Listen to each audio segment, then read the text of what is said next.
As a beginner, another thing that can help you get unstuck when you're out there on those trails: snow, sand, mud, traction boards. Got to have a good quality traction board.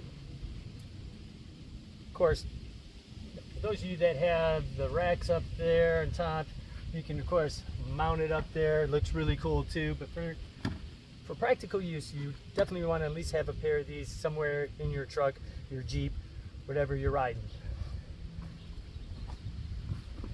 Nice strong design here, back and forth.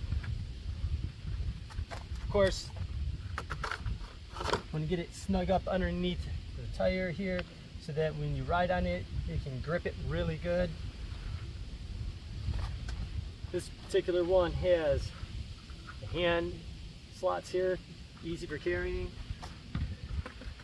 I only have one right here, other one's still in the truck, so it does come with two. You can put one on both sides or one on front and back depending on how you need it. But you want these to have a little bit of give to them. Okay, you don't want it to be too rigid. Okay?